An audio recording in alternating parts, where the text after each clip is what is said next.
हाँ हाँ, बिल्कुल बिल्कुल, आइए। ये तो बोतल में नहीं है, देखिए, ले लीजिए।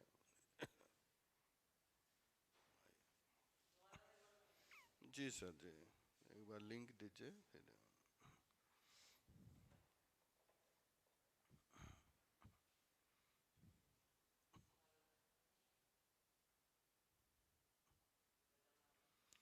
नीचे, नीचे अंदर चले जाइएगा।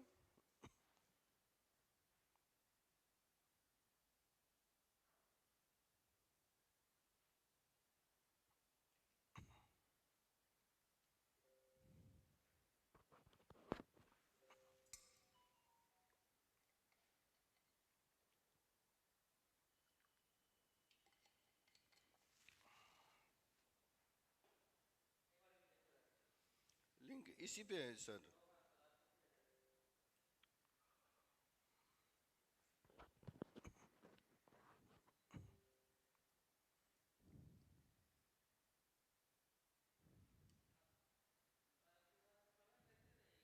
जी जी जी, एक्चुअली मैं खोल नहीं पाया था इसलिए।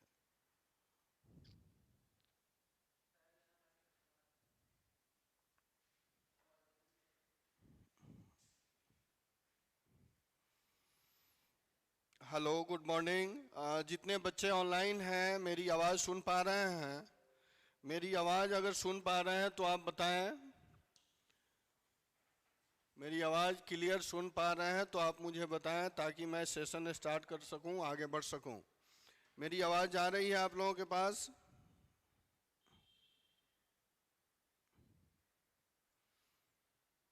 Hello, good morning. जो बच्चे ऑनलाइन हैं प्लीज़ कमेंट करें। कमेंट करें कि ऑनलाइन आवाज़ सुन रहे हैं, आवाज़ आ रही है अब, ठीक है? बिल्कुल, चलिए, आवाज़ आ रही है। अगर कोई भी प्रॉब्लम हो तो आप कमेंट जरूर करें। चलिए, मैं एक रिकॉल कर दे रहा हूँ। मैं पॉलिटी की क्लास लेकर के आया हूँ, और आपको पता है कि पॉलिटी जो है यह जीएस सेकंड पेपर का पोर्शन है। यानी जीएस पेपर में आप देखेंगे 3 सेक्शन होते हैं। इसी में ये सेक्शन फर्स्ट का ये पोर्शन है। और ये पॉलिटी आप सेकंड में देखेंगे कि इकोनॉमी और ज्योग्राफी पूछे जाते हैं। थर्ड में साइंस टेक का पोर्शन होता है। और इसमें कुछ टर्मोलॉजी को हम लोग समझने की कोशिश करेंगे। टर्मोलॉजी बहुत ही इम्पोर्टेंट है। टर्मोलॉजी आप लिखे हैं ना? हाँ, टर्मोलॉजी को समझने की कोशिश करेंगे, क्योंकि आगे बिल्कुल मैं स्टार्टिंग से ही करा रहा हूँ। मैं आप लोगों को एक टास्क दूंगा कि आप पहले क्लास करने के पहले क्या करें कि कम से कम प्रीवियस ईयर क्वेश्चन को ज़रूर देखें और अपने कॉपी पे नोट डाउन करें प्रीवियस ईयर क्वेश्चन को। और सिलेबस मैं डिस्कस कर चुका हूँ, कल के वीडियो में आपको मिल जाएगा। नहीं तो मैं लिंक प्रोवाइड कर दूंगा या पीडीएफ प्रोवाइड कर दूंगा सिलेबस का। सिलेबस जानना बहुत इम्पोर्टेंट है, क्योंकि बीपीएससी जो है ये सिलेबस डिफाइन नहीं की है, और हम लोग सिलेबस तैयार किए हैं विगत वर्षों के प्रश्नों के आधार पर, ट्रेंड के आधार पर। तो आप इसमें देखेंगे कि ये जो टर्मोलॉजी की चर्चा हम लोग करेंगे वह है राजनीति, राजनीति और राजव्यवस्था। राजव्यवस्था, राजव्यवस्था की चर्चा होगी। फिर इसके बाद हम लोग देखेंगे राजव्यवस्था के बाद संविधान, संविधान एवं संविधानवाद।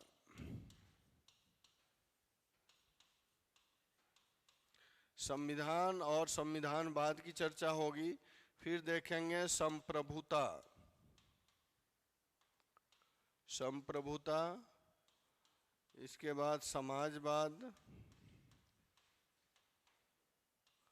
इसके बाद लोकतंत्र, इसके बाद गणराज्यवाद।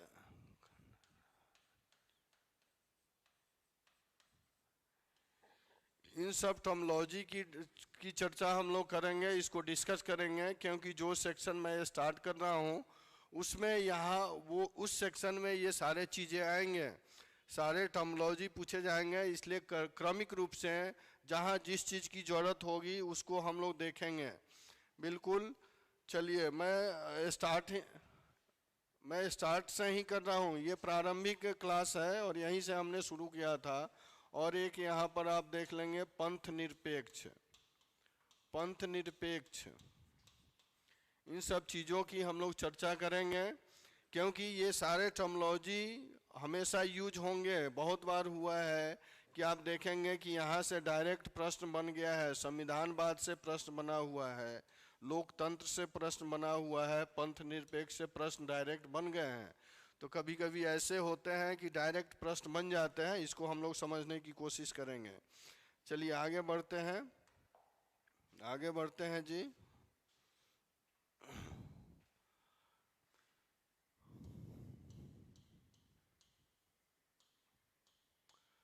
पहले हम लोग लोकतंत्र से स्टार्ट करते हैं। डेमोक्रेसी, डेमोक्रेसी को समझने की कोशिश करेंगे कि जितने टर्मिनोलॉजी है सब में डेमोक्रेसी का यूज होगा, या जो भी चैप्टर है उसमें डेमोक्रेसी का यूज होगा। ठीक है, तो हम लोग इसको समझने की कोशिश करेंगे। अर्थात देखेंगे डेमोक्रेसी, लोकतंत्र का डिफिनीशन किसने दिया था जी? अब्राहम लिंकन ने। अब्राहम लिंकन ने लोकतंत्र का डिफिनीशन दिया, और इनका डिफिनीशन क्या था?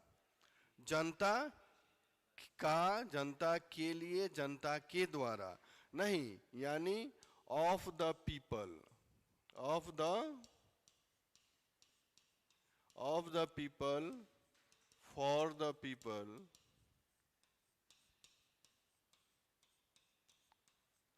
By the people, by the people. नहीं, यह जो डिफिनीशन है आप ध्यान रखेंगे अब्राहम लिंकन के द्वारा दिया गया है। यानी जनता का, जनता के लिए और जनता के द्वारा जो शासन का संचालन हो उसको क्या कहते हैं? लोकतंत्र कहते हैं। अर्थात आप देखेंगे केंद्र में क्या है? यहाँ पर केंद्र में जनता है, केंद्र में क्या है? पब्लिक है। और पब्लिक को यह अधिकार है कि वो अपने स्वेच्छा से किसी भी प्रतिनिधि का चुनाव कर सकती है। ठीक है, यानी जनता, आप देखेंगे डेमोक्रेसी में, हम लोग डेमोक्रेसी को समझने की कोशिश कर रहे हैं। डेमोक्रेसी में जनता एक प्रतिनिधि चुनती है, प्रतिनिधि का चुनाव करती है, और आपको पता है यही प्रतिनिधि जा करके वो सेंट्रल हो या स्टेट हो, यहाँ पर क्या बनाती है जी? सरकार, सरकार बनाती है। और यह सरकार जनता पर विभिन्न तरह के रूल के माध्यम से, कानून के माध्यम से जनता पर क्या करती है? शासन करती है। अर्थात आप देखेंगे इसमें संप्रभु कौन है? जनता है। अगर अनफॉर्चुनेट सरकार अलग अलग कानूनों का हनन करके जनता पर अगर शासन करे तो उसके लिए पब्लिक अपने अधिकार के संरक्षण के लिए कहाँ जा सकती है? सुप्रीम कोर्ट या हाई कोर्ट में जा सकती है। अर्थात हमारे यहाँ ये व्यवस्था है कि अगर पब्लिक के अधिकारों का हनन हो, उसके संप्रभुता के अधिकारों का हनन हो, या तो जनता कहाँ जा सकती है? यहाँ पर हाई कोर्ट है और सुप्रीम कोर्ट है। नहीं, हाई कोर्ट या सुप्रीम कोर्ट में किसी में जा सकती है, और उसका संरक्षण हाँ, न्यायपालिका यानी स्टेट में और सेंट्रल की बात मैं कर रहा हूँ, कहीं भी जा करके अपने अधिकारों का संरक्षण कर सकती है। अर्थात आप कह सकते हैं कि जनता जो है इसमें संप्रभु है, अर्थात जनता के पास विकल्प है, जनता के पास खुला विकल्प है कि वो जब चाहे किसी को चुनाव में जिता सकती है, और जब चाहे किसी को भी, क्यों ना वो सरकार में भी हो, गवर्नमेंट फॉर्म किया हो, उस प्रतिनिधि को भी पब्लिक हरा सकती है। नहीं, अर्थात यहाँ पर फेयर इलेक्शन की बात की गई है। डेमोक्रेसी में फेयर इलेक्शन की बात की जाती है, जहाँ पर खुले मतदान होते हैं। ठीक है, अर्थात हम कह सकते हैं कि यहाँ पब्लिक जो है यानी जनता जो है ये संप्रभु है। ठीक है, तो यहाँ पे पॉइंट में लिखेंगे, इसको बना लेंगे आप लोग। ठीक है, बना लिए। यहाँ पे लिखेंगे लोकतंत्र के महत्वपूर्ण तत्व। हम लोग देखेंगे लोकतंत्र, लोकतंत्र के महत्वपूर्ण महत्वपूर्ण तत्व, लोकतंत्र के महत्वपूर्ण तत्व नहीं। तो पहला तत्व क्या होगा? सरकार जो चुनी गई है वो जनता के द्वारा हो, यानी सरकार जनता के द्वारा। पहला पॉइंट लिखेंगे, सरकार जनता के द्वारा, है ना जी। हम लोग डेमोक्रेसी की बात कर रहे हैं, तो सरकार हमारे यहाँ किसके द्वारा चुनी जाती है? जनता के द्वारा। और इसके विपरीत चाइना में देखेंगे कि जनता के द्वारा नहीं चुनी जा रही है सरकार, नहीं, वहाँ पार्टियों के द्वारा इलेक्ट की जाती है। यानी आप वहाँ कम्युनिस्ट पार्टी है और छोटी मोटी जो पार्टियां हैं वो अपना कैंडिडेट खड़ा करती हैं और वो कैंडिडेट चुनाव लड़ता है, ठीक है। लेकिन अपने यहाँ क्या है? अपने यहाँ स्वयं जनता कैंडिडेट खड़ा करती है। हाँ,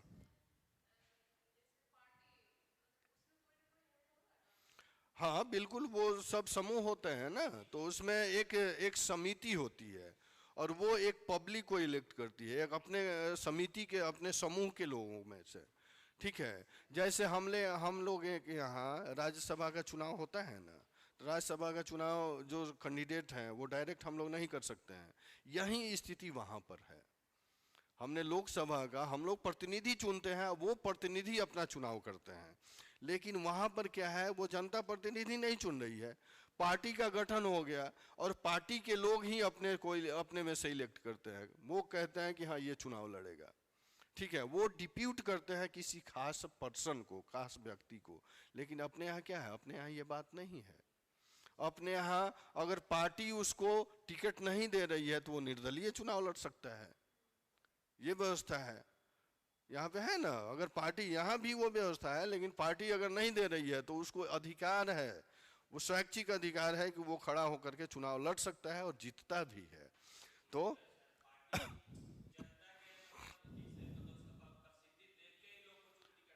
हाँ बिल्कुल नहीं, तो पार्टी की जहाँ बात हो गई ना, तो पार्टी में हो गया कि वो पार्टियां देखती है, अब उसका इंडिविजुअल स्वार्थ हो जाता है कि किस कैंडिडेट को दें कि वहां पे वो चुनाव जीते, यानी उसका पर्सनल हित हो गया, पर्सनल स्वार्थ हो गया पार्टी का। लेकिन यहाँ आप देखेंगे कि यहाँ पर जनता को ये अधिकार दिया गया है, स्वैच्छिक अधिकार है कि पब्लिक अपना कैंडिडेट किसी को भी चुन सकती है, किसी को भी वोट दे सकती है, नहीं, या कोई भी खड़ा हो सकता है। क्या चुनाव इंडिया में मान लीजिए, ये तो आप देख लिए कि जनता जो है किसी को चुनाव में जिता सकती है, नहीं, क्या यहाँ जनता जो है ये चुनाव लड़ सकती है कभी भी? जनता लड़ती है ना, कब लड़ती है? कब लड़ती है? हाँ लड़ सकती है, कब लड़ती है? जनता जनता को वोट देने का अधिकार है, नहीं, कितने साल में वोट देने का अधिकार है? 18 साल। 18 साल का जो होगा वही हाँ वयस्क मताधिकार, यानी मत दे सकता है। क्या क्या वो जो मत दे सकता है वो चुनाव लड़ सकता है?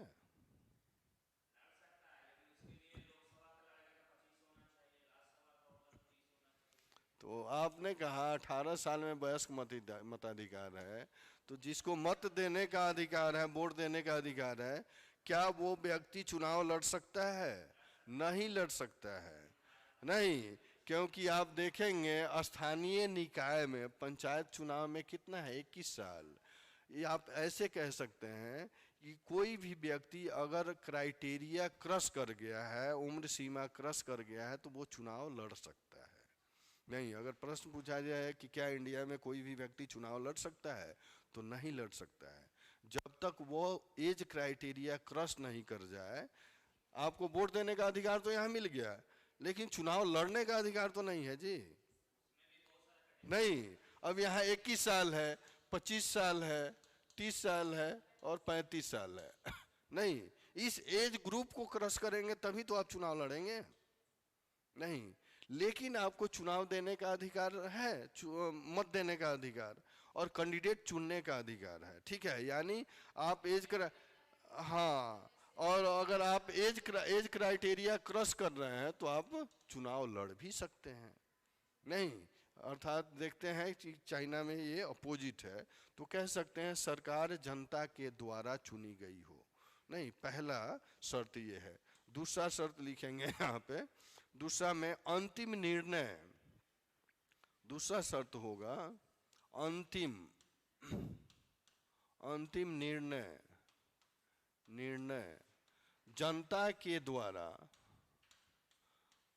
जनता के द्वारा चुनी गई, जनता के द्वारा चुनी गई सरकार लेती हो।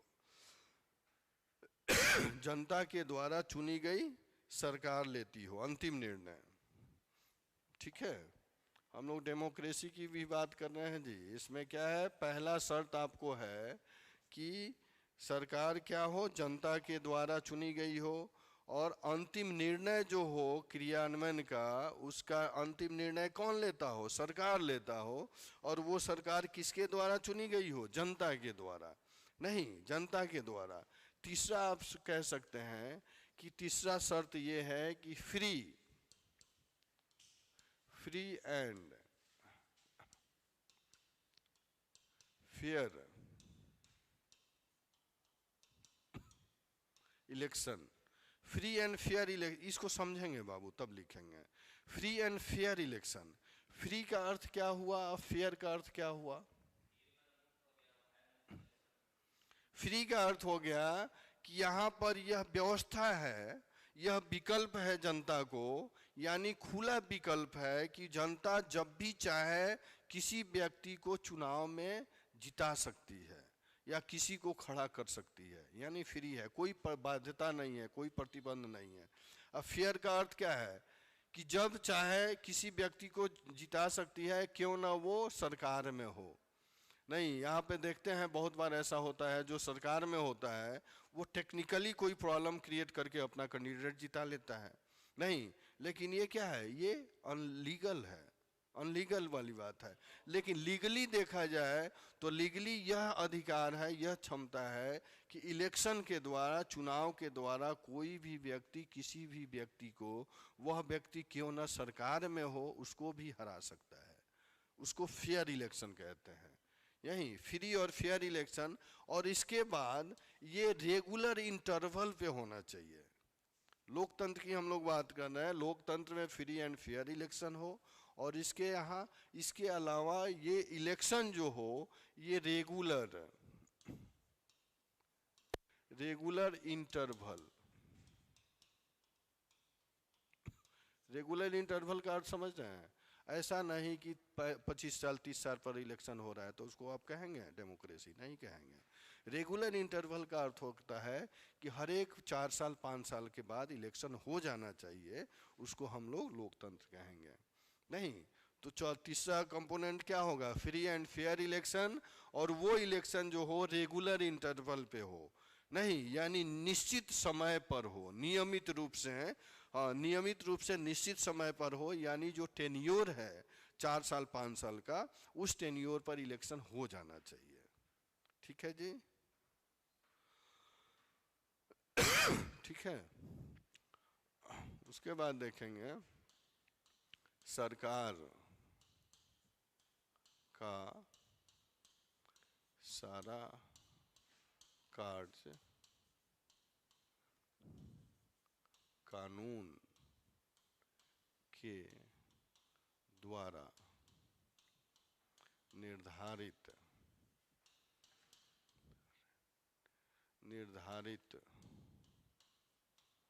होना चाहिए, होना चाहिए, है जी।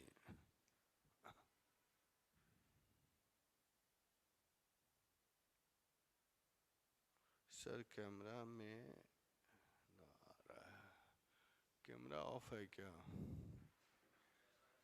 चल रहा है? स्क्रीन पे आ रहा है कि नहीं? स्क्रीन पे थोड़ा चेक कीजिएगा तो आ रहा है लिखा हुआ इस पे।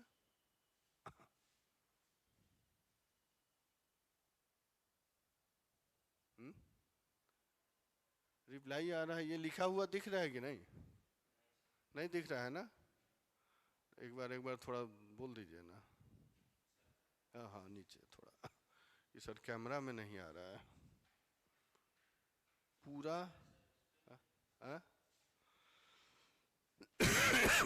नंदिनी अभी नहीं आई है ना, इसके नंदिनी को बुला लीजिए।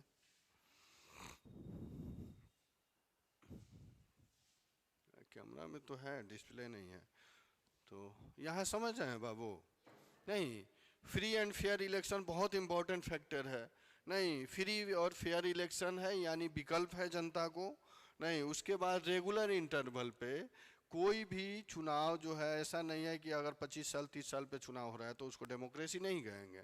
निश्चित टेन्योर जो होता है 4 साल 5 साल का, उस टेन्योर पर चुनाव हो जाना चाहिए, उसको डेमोक्रेसी कहते हैं। ठीक, उसके बाद आप देखेंगे सरकार का सारा कार्य जो है, जितना सरकार काम करती है वह कानून के अंदर हो, कानून के दायरे में हो।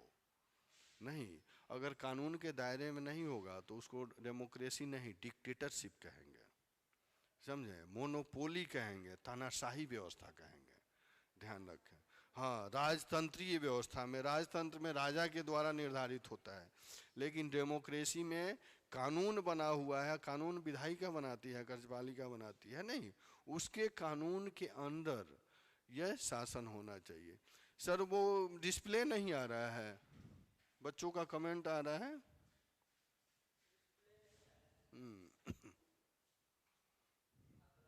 आ रहा है सर, कैमरा में ना नहीं आ रहा है, इस तरह का कमेंट है पूरा। हाँ, अच्छा।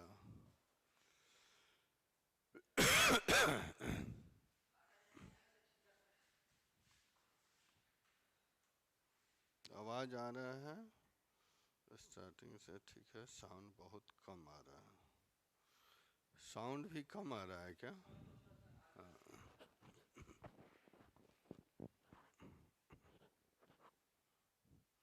चलिए ठीक है, यहाँ समझ गए। यानी देखिए, इसमें कंपोनेंट जो है फ्री एंड फेयर इलेक्शन हो और रेगुलर इंटरवल पे हो। नेक्स्ट है सरकार का सारा काम, जितना काम है ये कानून के दायरे में हो, कानून द्वारा निर्धारित होना चाहिए। ऐसा नहीं कि वो कानून से बाहर अगर काम कर रही है तो उसको आप डेमोक्रेसी नहीं कह सकते हैं। उसको क्या कहेंगे? वो तो फिर मोनोपोली वाली बात हो जाएगी। यहाँ जनता के अधिकारों का संरक्षण नहीं होगा। नहीं, तो जनता के अधिकारों का संरक्षण वहीं हो सकता है जहां कानून के अंदर यानी कानून के दायरे में रह करके सरकार कार्य करे। ठीक है, चौथा कंपोनेंट इसको कह सकते हैं, इसको नोट कर लिए? नहीं ठीक है, जनता का सारा, सरकार का सारा कार्य कानून के द्वारा निर्धारित होना चाहिए। नहीं, ठीक है बाबू, ये तो कंपोनेंट है। और सबसे मोस्ट इंपॉर्टेंट फैक्टर क्या होगा? सबसे मोस्ट इंपॉर्टेंट फैक्टर जनता के अधिकारों का संरक्षण। नहीं, राइट टू पब्लिक, जो पब्लिक को अधिकार दिया गया है, यानी जनता के अधिकारों का संरक्षण नहीं, प्रोटेक्शन ऑफ राइट, यानी इसमें जनता के सभी अधिकारों का संरक्षण किया जाना चाहिए, तभी हम इसको क्या कह सकते हैं? डेमोक्रेसी कह सकते हैं। ठीक है, सबसे महत्वपूर्ण फैक्टर है। ठीक है, यहाँ तक क्लियर है? डाउट तो नहीं है बुआ? यानी हम कह सकते हैं कि डेमोक्रेसी जो जनता के द्वारा बनी है, जनता के लिए बनी है, जनता के द्वारा बनी है, उसमें ये फैक्टर होने चाहिए। यानी सरकार जो है जनता के द्वारा चुनी गई हो, अंतिम निर्णय जनता के द्वारा चुनी गई सरकार का हो। ठीक है, उसके बाद वहाँ पर फ्री एंड फेयर इलेक्शन होना चाहिए, रेगुलर इंटरवल पे, नियमित रूप से, नियमित वर्ष के टेन्योर में उसका इलेक्शन हो जाना चाहिए। नहीं, सरकार का जो कार्य है, सरकार जो कार्य कर रही है वो एक कानून के द्वारा निर्धारित होना चाहिए, यानी कानून के दायरे में रह के होना चाहिए। ठीक है, उसके बाद आप देख सकते हैं इस डेमोक्रेसी वैसा हो जहाँ जनता के अधिकारों का संरक्षण हो। ठीक है, यहाँ तक क्लियर है? चलिए, आगे बढ़े।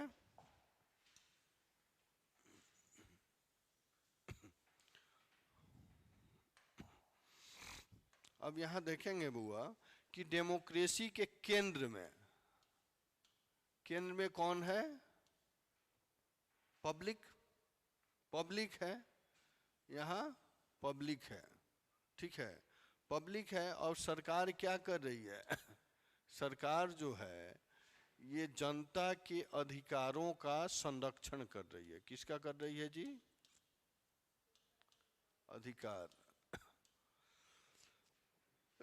जनता को जो अधिकार दिया गया है उसको संरक्षण करना है। यानी पूरा खेल क्या है?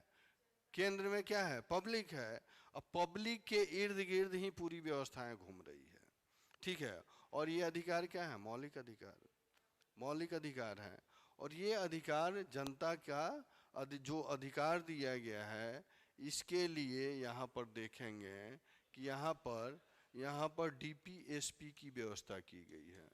डीपीएसपी है ना जी, यानी नीति निर्देशक तत्व दिए गए हैं सरकार को।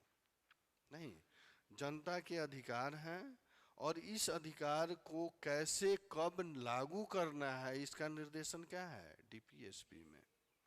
नहीं, सरकार को निर्देशित किया गया है कानून के माध्यम से कि कब आपको किस तरह के अधिकार का संरक्षण करना है, इसकी व्यवस्था कहाँ है?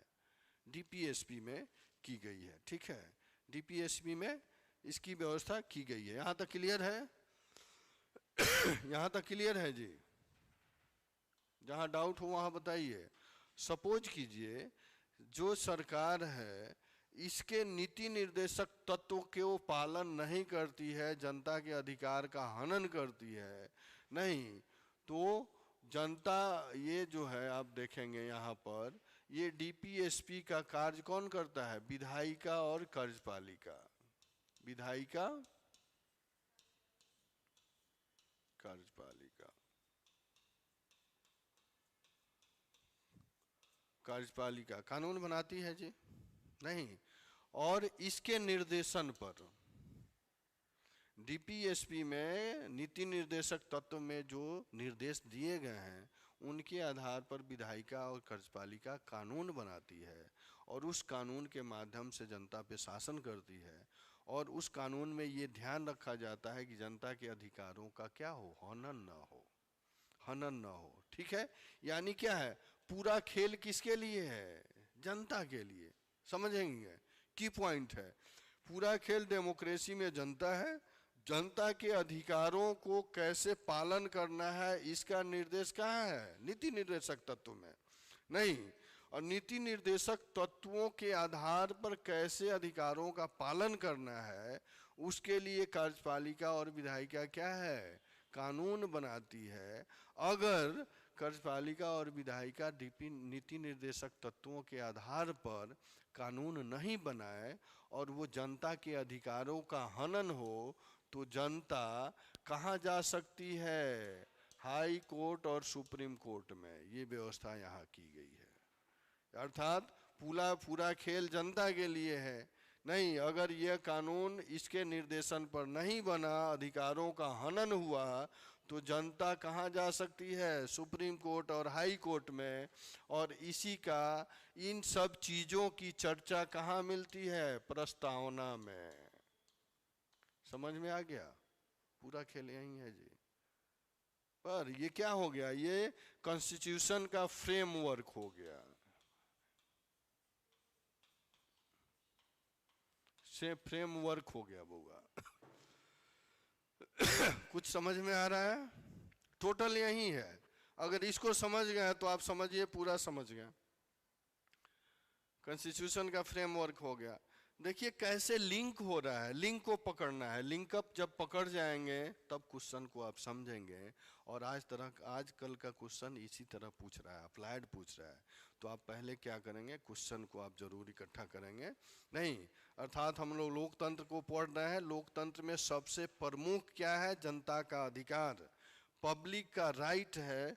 और पब्लिक का जो अधिकार है यानी मूल अधिकार जो पब्लिक को दिया गया है, इसका पालन सरकार कैसे करती है? डीपीएसपी के निर्देशन, नीति निर्देशक के निर्देशन पे नहीं, और इसके निर्देशन पे विधायिका कार्यपालिका कानून बनाती है।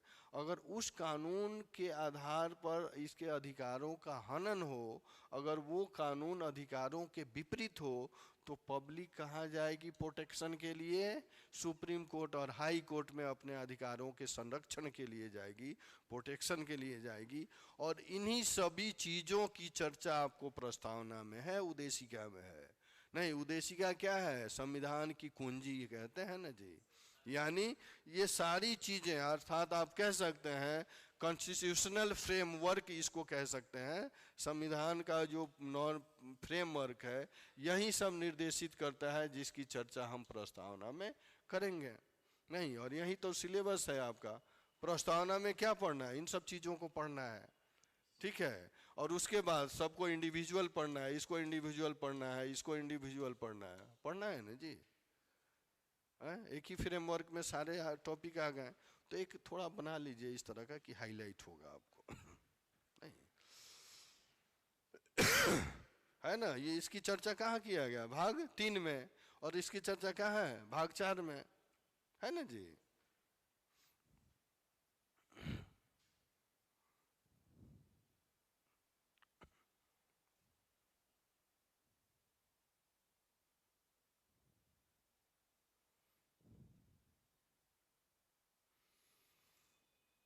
हाँ जी, आरती सिंह, अब आवाज मेरी आ रही है? आवाज क्लियर सुन पा रहे हैं आप? जहां प्रॉब्लम हो वहां आप बताएंगे।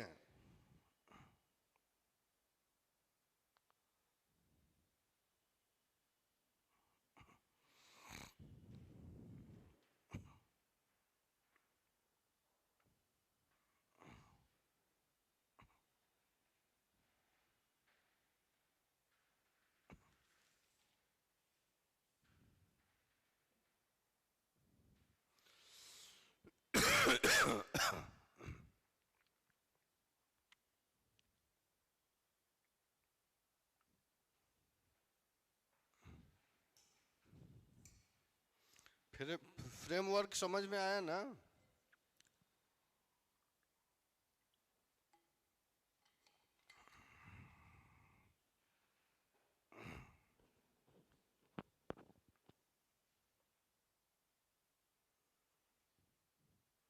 अब सब सही है। चलिए ठीक है, कोई प्रॉब्लम हो तो कमेंट जरूर करें आप लोग, तभी मुझे पता चल पाएगा कि हाँ ये प्रॉब्लम हो रहा है।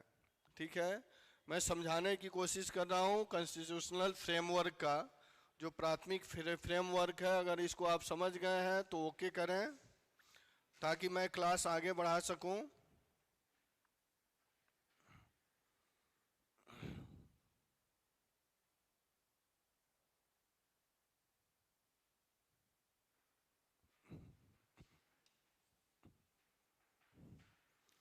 ठीक है बाबू, आगे बढ़ जाए।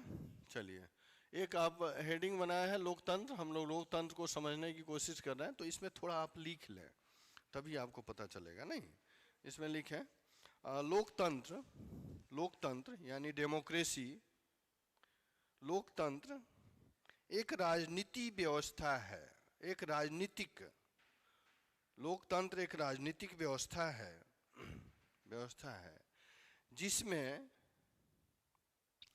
जिसमें शासन व्यवस्था में, जिसमें शासन व्यवस्था में जन भागीदारी सुनिश्चित की जाती है। यह एक ऐसी शासन व्यवस्था है जिसमें जन भागीदारी सुनिश्चित की जाती है। जन भागीदारी का अर्थ क्या है? जनता की भागीदारी, जनता का पार्टिसिपेशन सुनिश्चित किया जाता है। ठीक है, जन भागीदारी सुनिश्चित की जाती है। यह भागीदारी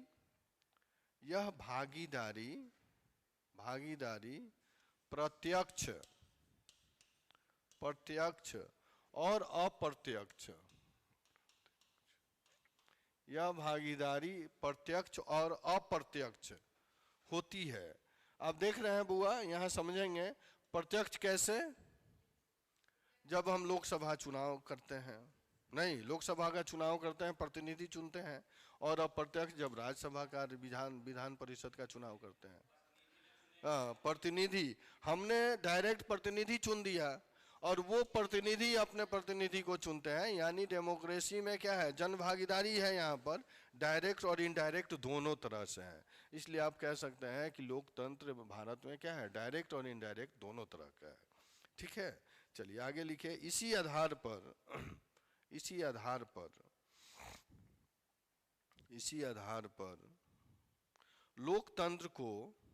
लोकतंत्र को प्रत्यक्ष और अप्रत्यक्ष श्रेणी में, इसी आधार पर लोकतंत्र को प्रत्यक्ष और अप्रत्यक्ष श्रेणी में रखा गया है।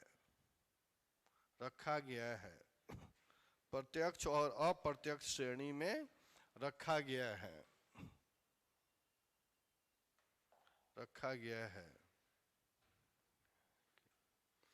प्रत्यक्ष और अप्रत्यक्ष श्रेणी में रखा गया है। फिर आप पैराग्राफ चेंज करके लिखेंगे। उल्लेखनीय है कि, पैराग्राफ चेंज करके, उल्लेखनीय है कि लोकतंत्र के सिद्धांतों में मानवाधिकारों की रक्षा, मानवाधिकारों की रक्षा और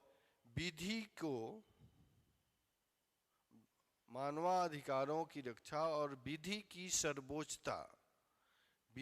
सर्वोच्चता शामिल है। विधि की सर्वोच्चता शामिल है। ठीक है जी। दो कंपोनेंट, मानवाधिकार,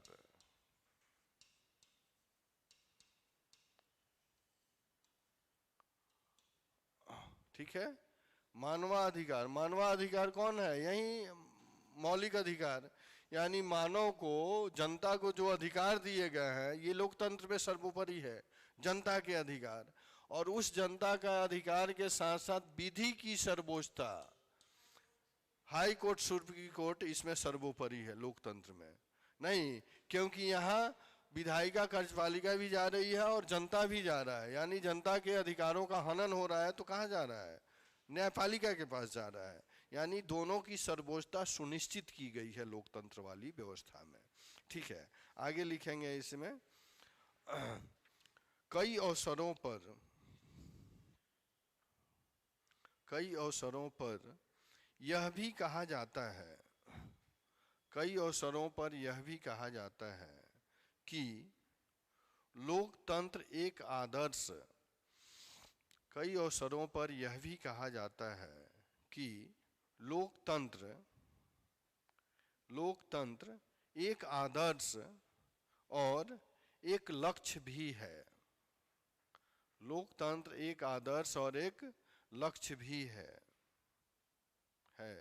इसका कारण यह है कि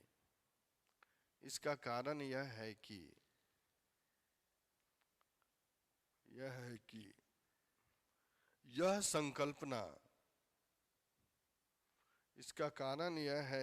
संकल्पना सामाजिक आर्थिक और राजनीतिक पक्षों को जोड़कर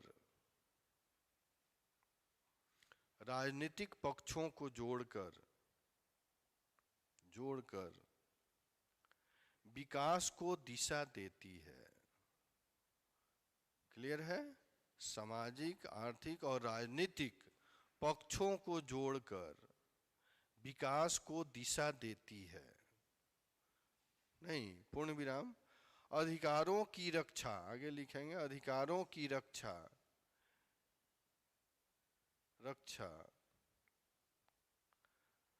सिद्धांतों के आधार पर, अधिकारों की रक्षा सिद्धांतों के आधार पर होने के कारण सिद्धांतों के आधार पर होने के कारण यह समता, स्वतंत्रता,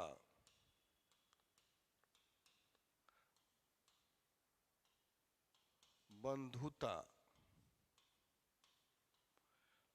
समता, स्वतंत्रता, बंधुता और न्याय जैसे मूल्यों को न्याय जैसे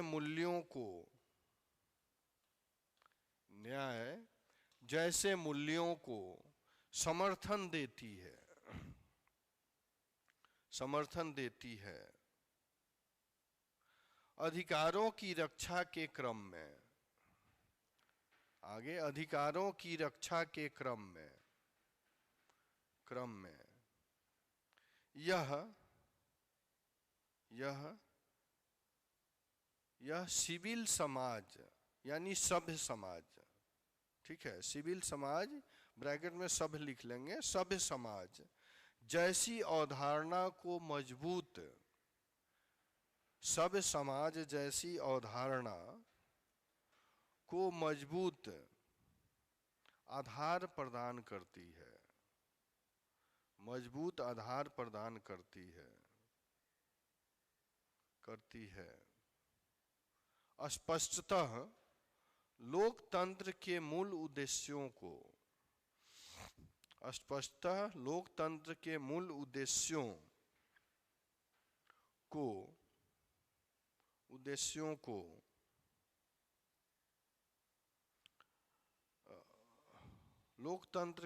मूल उद्देश्यों में कीजिएगा, लोकतंत्र के मूल उद्देश्यों में निम्नलिखित तत्वों को शामिल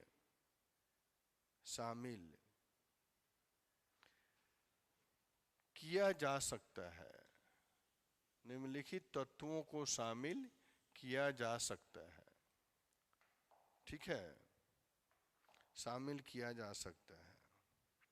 अब पॉइंट में लिख लेंगे, पॉइंट 1 में लिखेंगे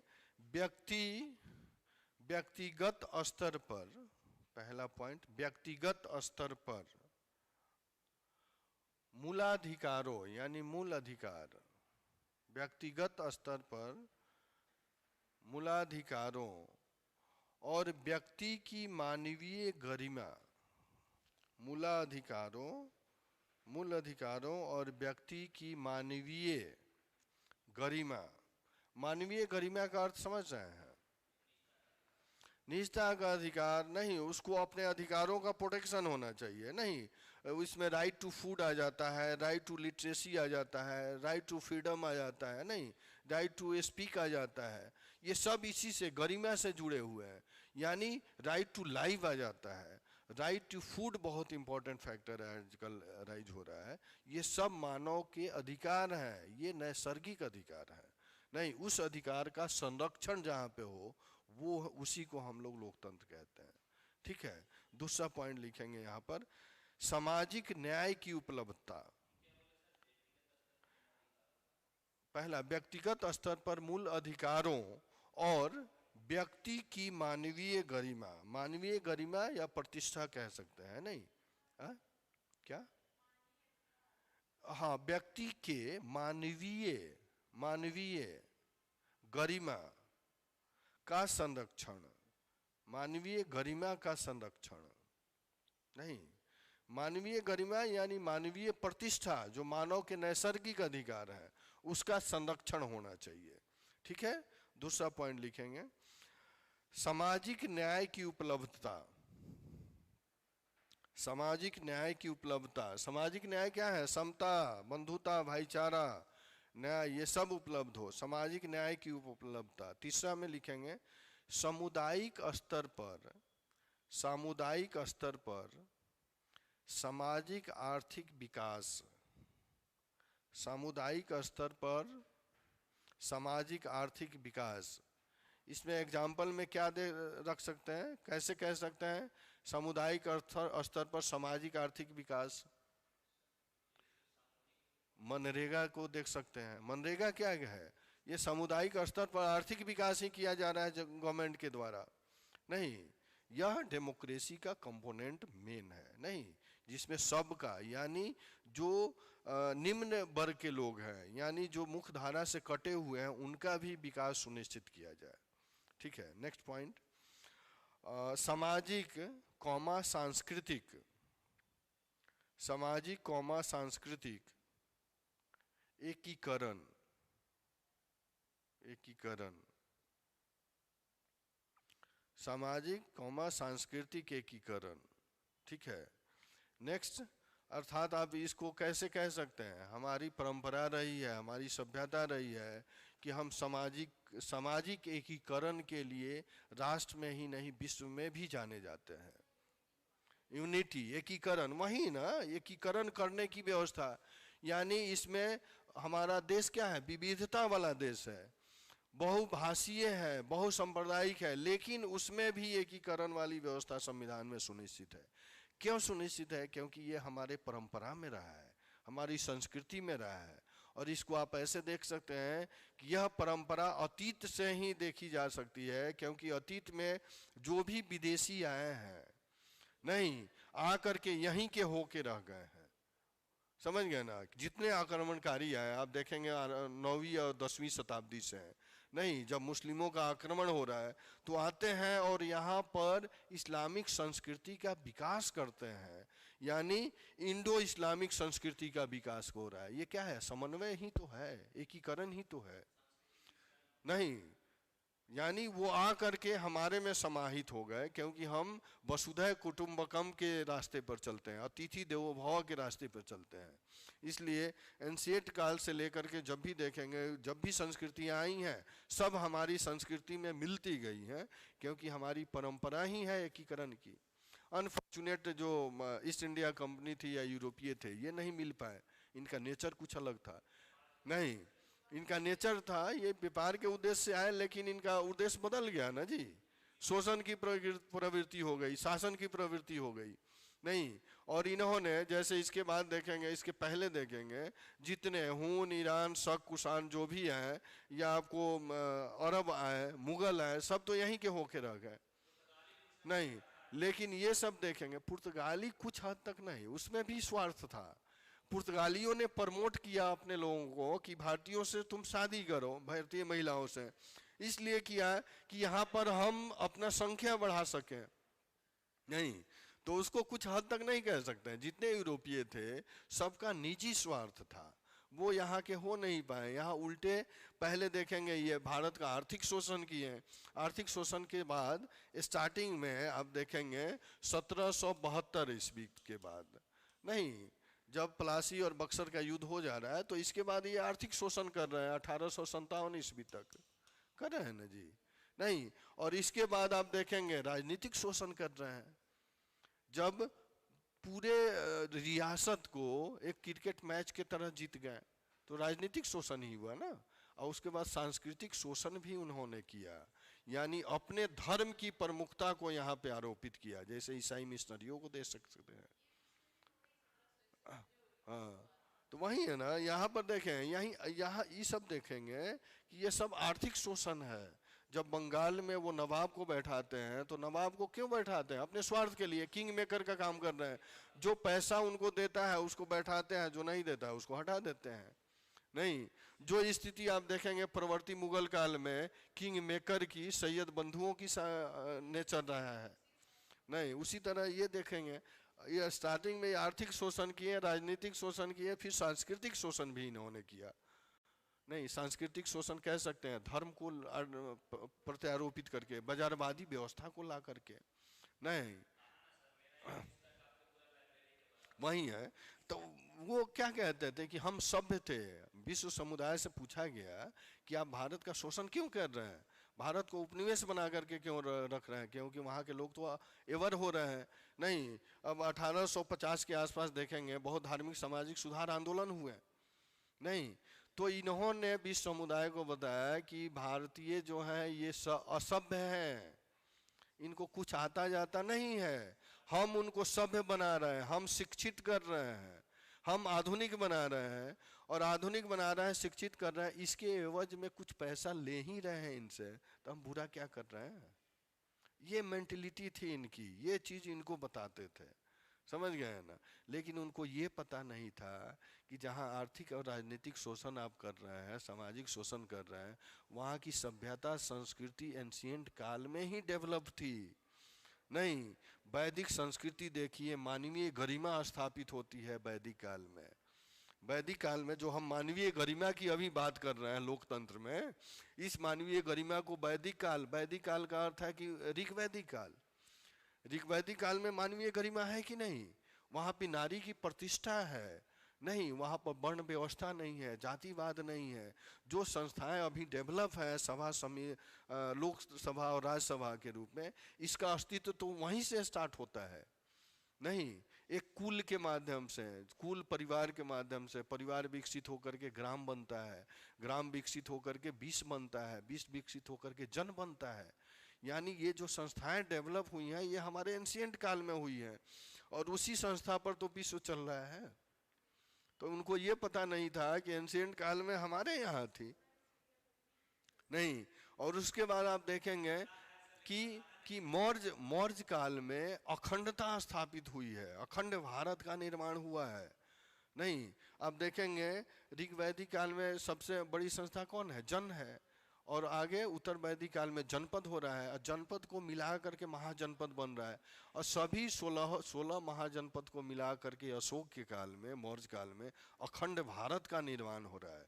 तो हमने विश्व में अखंडता दिया, सबसे पहले अखंडता हमारे यहाँ निर्मित हुई है, उनको पता नहीं है। गुप्त काल में देखिए, गुप्त काल में आपको साहित्य, विज्ञान, टेक्नोलॉजी, खगोल सब चरमोत्कर्ष पर है नहीं। शून्य का आविष्कार हमने किया, टेक्नोलॉजी का आविष्कार हमने किया, हमने आविष्कार कर को विश्व को दिया, और वो कह रहे हैं कि तुम असभ्य हो। हर्षवर्धन काल का देखिए, केंद्रीकृत सत्ता के लिए जाना जाता है। हर्षवर्धन काल केंद्रीकृत सत्ता के लिए जाना जाता है, सेंट्रलाइज शक्ति के लिए। लेकिन कुछ परिस्थितियां ऐसी थी, क्योंकि हर्षवर्धन के बाद अयोग अधिकारी हो गए, अयोग शासक हुए, और सब क्षेत्र में विभक्त हो गए छोटे छोटे टुकड़ों में, तब तो विदेशी आक्रमण किया। और यही स्थिति आप देखेंगे कि 18वीं शताब्दी में जब 1707 में औरंगजेब की मृत्यु हो रही है, तो मृत्यु के बाद क्या हुआ? सब विघटित हो गए, तभी तो वो हावी हो गए, और तब कह रहे हैं कि भैया तुम असभ्य हो।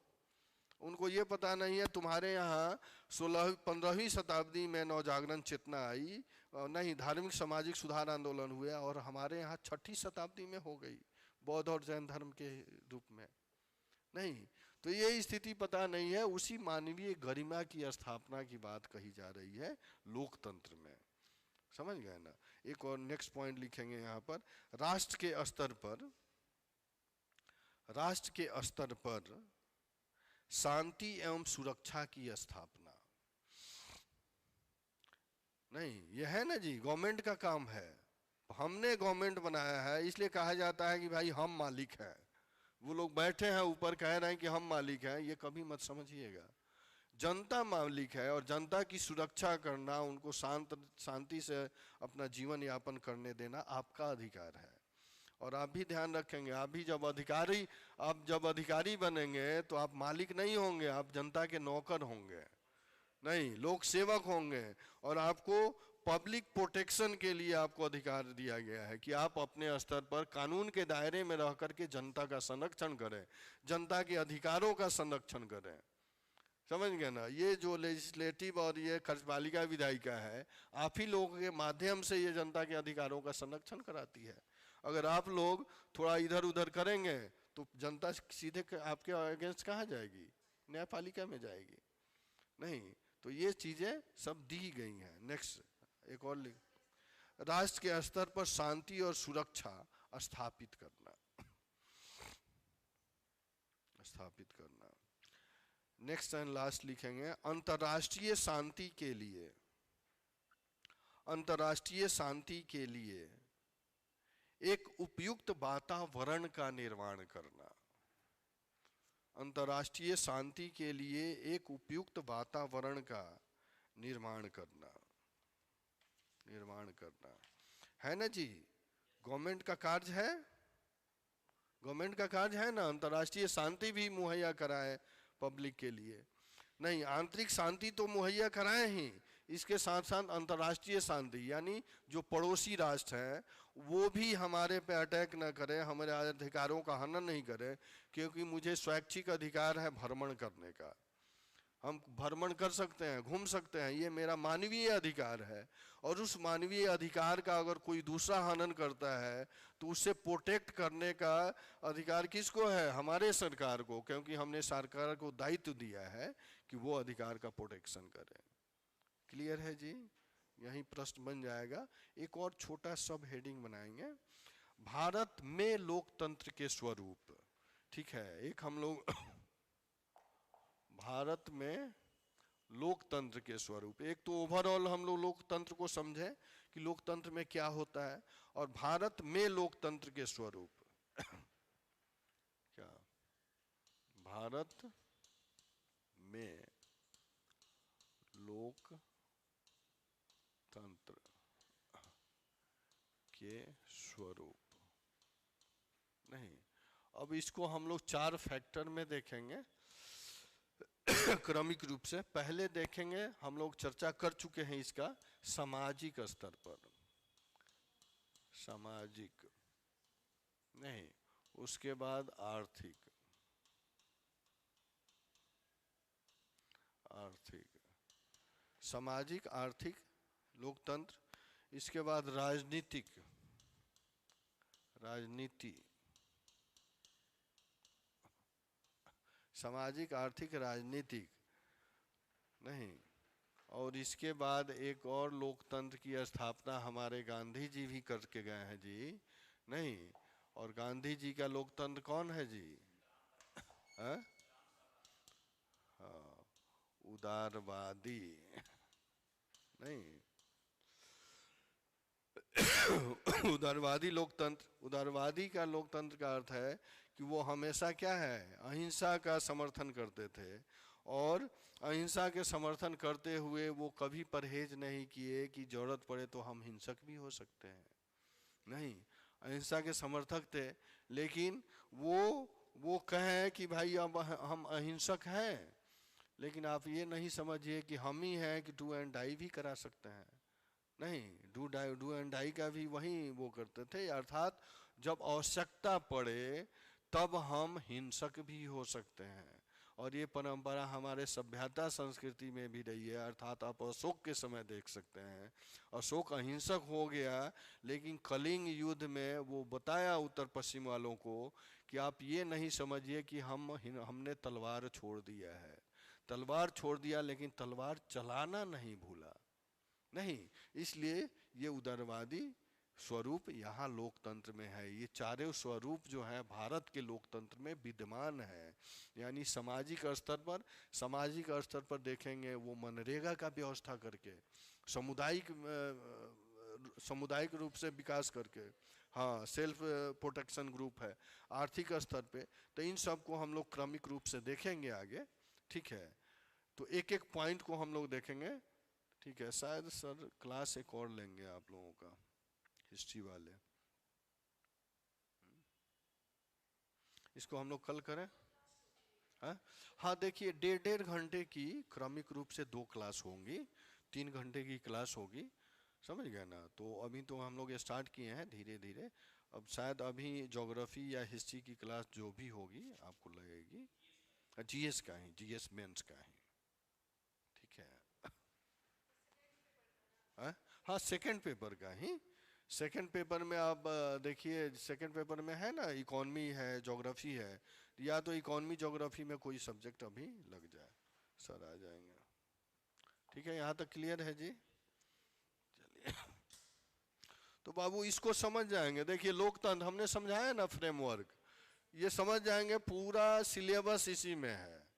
नहीं, यह सब जनता के इर्द गिर्द घूमता है।